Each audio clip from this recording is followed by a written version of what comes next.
Hello and welcome back.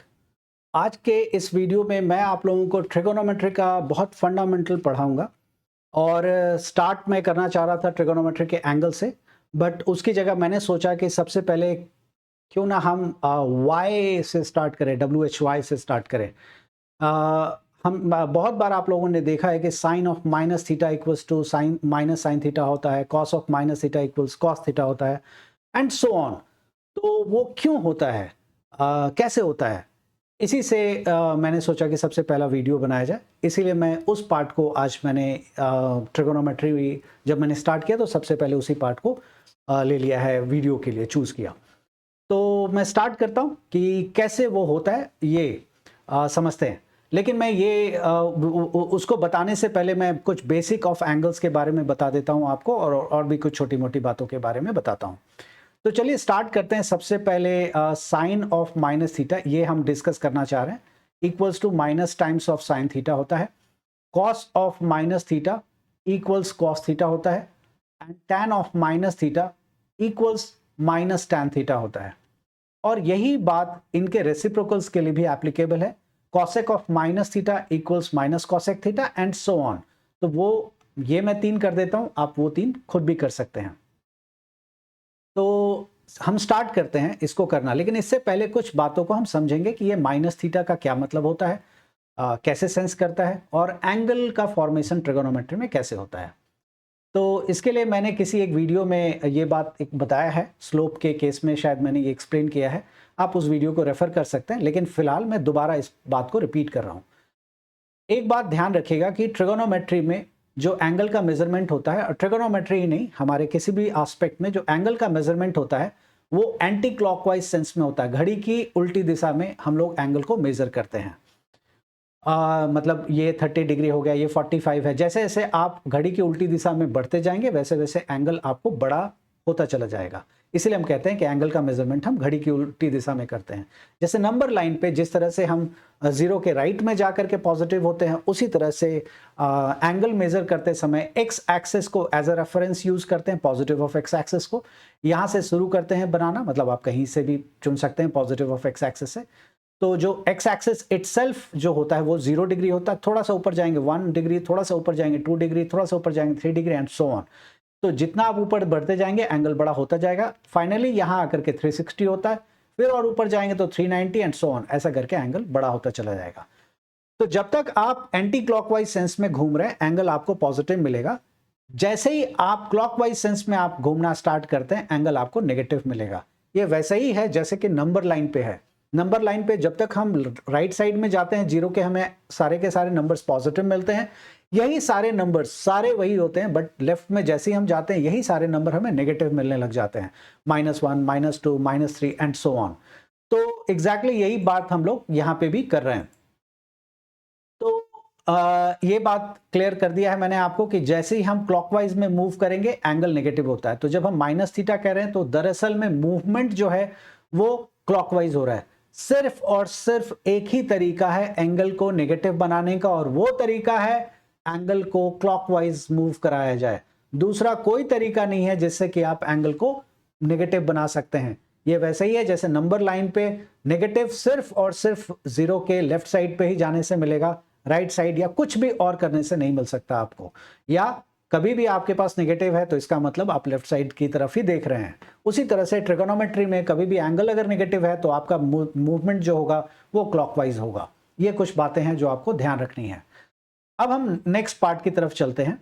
अगर हमारे पास assume कर लेते हैं कि ये एक कोई पॉइंट है और ये कोऑर्डिनेट हमारे पास 3,3, मैं 3,3 की जगह ये वाला ले लेता हूँ, this is better.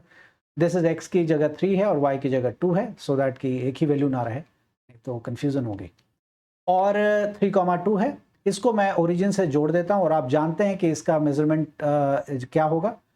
Pythagoras theorem से आप निकाल सकते हैं, क्योंकि जो ट्रिगोनोमेट्री होता है वो राइट एंगल ट्रायंगल से डील करता है, इसीलिए मैंने राइट एंगल ट्रायंगल पहले ही बना लिया है। यहाँ पे जो एंगल मेजर हो रहा है वो एंटी क्लॉकवाइज सेंस में हो रहा है, मतलब पॉजिटिव एंगल है। कभी भी अगर पॉजिटिव एंगल बोला जाएगा एंटी क्लॉकवाइज मेजरमेंट, या फिर एंटी क्लॉकवाइज मेजरमेंट बोला जाएगा positive angle, clockwise measurement negative angle, या नेगेटिव एंगल क्लॉकवाइज मेजरमेंट। तो ये मैंने यहाँ पे बना लिया। आप जानते हैं इसका मेजरमेंट एक तय होगा, वो आप पाइथागोरस थ्योरम से निकाल सकते हैं। This is 3 and this is 2, तो 9 + 4 इज 13, तो √13 हो जाएगा ये। तो मैं मान लेता हूं कि वो जो √13 है वो दरअसल में ये पेन है, इस पेन का लेंथ है, एंड दैट इज √13। तो ये पेन अगर √13 है तो इसका लेंथ तो नहीं बदलेगा, चाहे मैं किसी भी क्वाड्रेंट में इस पेन को लेके चला जाऊं, इररेस्पेक्टिव ऑफ क्वाड्रेंट इस पेन का लेंथ √13 ही रहेगा, उसमें कोई बदलाव नहीं आएगा। अब मैं क्या करता हूं, एंगल इधर जो मेजर किया इसका नाम दे देता हूं थीटा। थीटा की जगह आप 30 डिग्री, 45 आप जो चाहें एज्यूम कर सकते हैं। अभी मैं बजाय एंटी क्लॉकवाइज सेंस के मैं चाहता हूं कि क्लॉकवाइज सेंस में एंगल को मेजर करो, इस तरफ को एंगल मेजर करो और उतना ही एंगल बनाओ जितना कि यहां पे बना है। अगर यहां 30 बना है तो यही मेजरमेंट में 30 जो है वो क्लॉकवाइज मेजर करके एंगल बनाता हूं और फिर इसको मैं जोड़ देता हूं एग्जैक्टली ऐसे ही जैसा ऊपर किया मैंने, और यहां पे ऐसे कर देता हूं। नाउ ये अगर √13 है तो ये भी √13 होगा। मैंने पहले ही आपको बता दिया है कि वो जो है वो मेरा इलेक्ट्रॉनिक मार्कर का लेंथ है, तो ये वाला अगर √13 है तो यहाँ पे भी √13 होगा। ये आप जानते हैं कि ये बेस अगर हमारे पास 3 है तो इसको एग्जैक्टली उतना ही पे मोड़ दिया गया, तो ये 2 है तो ये वाला भी -2 हो जाएगा।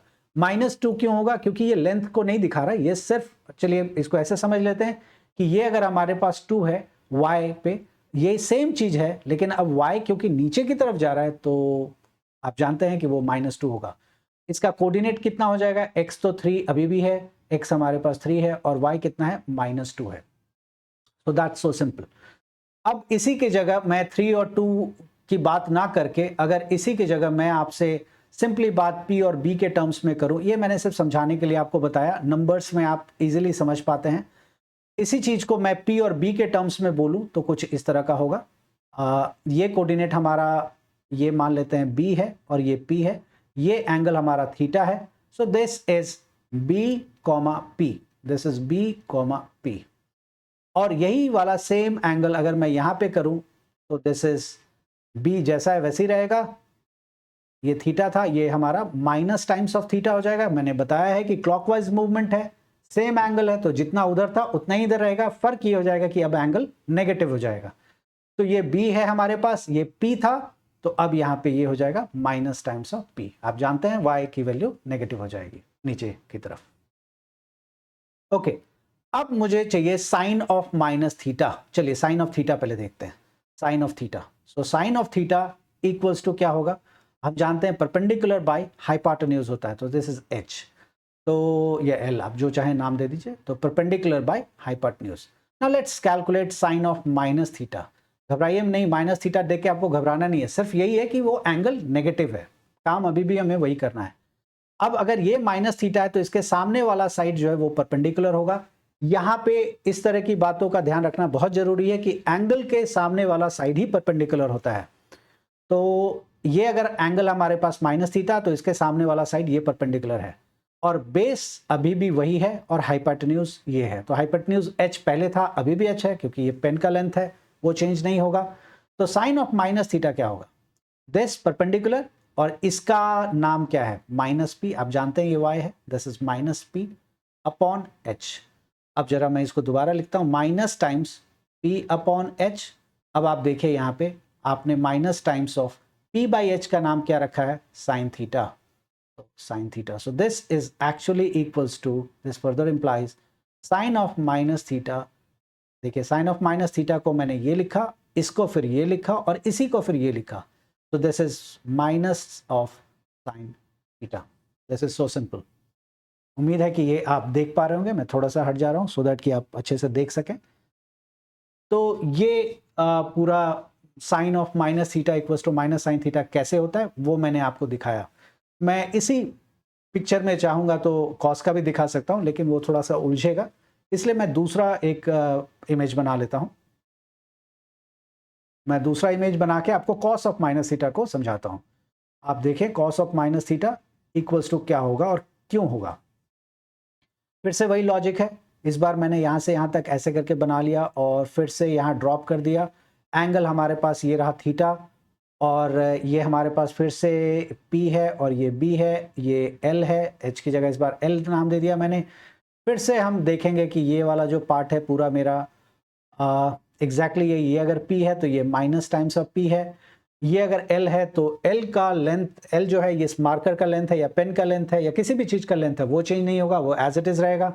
तो L ही रहेगा, sorry I beg your pardon, कुछ छोटा मोटा glitch is always expected when you're using some electronic gadget. Okay, I believe now you can say this. Okay, fine. तो ये मेरे पास माइनस P है, L अभी भी वही रहेगा। Now let's calculate cos of minus theta. So let's calculate cos of theta first. Cos theta क्या होता है ये जानते हैं, cos theta होता है बेस अपॉन हाइपोटेन्यूज।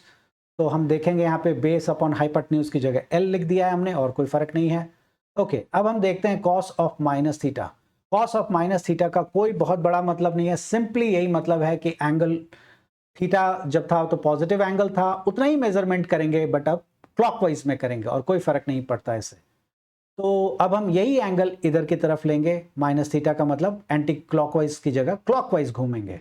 तो cos थीटा क्या होता है, बेस अपॉन हाइपोटेन्यूज। तो बेस थीटा के सामने वाला साइड हमेशा परपेंडिकुलर होता है, तो ये तो परपेंडिकुलर है। बेस अभी भी बी है, अभी भी बी है क्योंकि आपने बेस में बी ही यूज किया है, तो अभी भी वो बी ही है। तो this is B upon hypotenuse. Hypotenuse क्या है, ये देखिए एल है तो एल ही है। तो क्योंकि बी बाई एल ही रह गया ये, तो आप लिख सकते हैं बी बाई एल की जगह अगर आप चाहें तो प्लग कर सकते हैं ये cos of theta. So this is cos of theta, इसीलिए आपको cos of minus theta equals to cos theta मिला। अगर आप चाहें तो tan ऑफ माइनस थीटा का खुद भी निकाल सकते हैं, लेकिन मैं करके दिखा देता हूं। अगर आप चाहें तो इस तरह से भी इसको देख सकते हैं, sine of minus theta upon cos of minus theta. तो दिस इज, आप जानते हैं साइन ऑफ माइनस थीटा को माइनस साइन थीटा लिखते हैं और कॉस ऑफ माइनस थीटा को कॉस थीटा लिख सकते हैं। तो आप देख सकते हैं कि tan ऑफ माइनस थीटा को हम लोग माइनस टैन थीटा बहुत आराम से लिख सकते हैं। एक तो ये तरीका है, दूसरा जो आपको मैंने अभी सिखाया है P बाई बी, आप वो करके भी tan ऑफ माइनस थीटा को निकाल सकते हैं कि माइनस टैन थीटा कैसे आता है। सेम लॉजिक कॉसेक थीटा के लिए, सेक थीटा के लिए और कॉट थीटा के लिए एप्लीकेबल है। तो मैं एक्सपेक्ट करता हूं कि आपको ये समझ में आ गया होगा कि माइनस थीटा का क्या मतलब होता है, और ये डेरिवेशन आपको समझ में आ गया होगा कि cos of minus theta cos theta क्यों रहता है, sine of minus theta minus sine theta क्यों होता है, और tan of minus theta minus tan theta क्यों रहता है। तो इसी के साथ मैं इस वीडियो को यहीं पे एंड करता हूं। नेक्स्ट वीडियो में मैं आपको ट्रिगोनोमेट्री से जुड़े हुए और भी कुछ इंटरेस्टिंग फैक्ट और धीरे धीरे ट्रिगोनोमेट्री को कवर करना स्टार्ट करूंगा। अगर आपको ये वीडियो अच्छा लगता है तो आप ज़रूर सब्सक्राइब करें। अगर आपको कुछ कमेंट करना है, कुछ जानना है, या अगर आपको लगता है कि इसमें कुछ और सुधार किया जा सकता है, प्लीज़ कमेंट करें और ज़्यादा से ज़्यादा में शेयर करें। Thank you very much.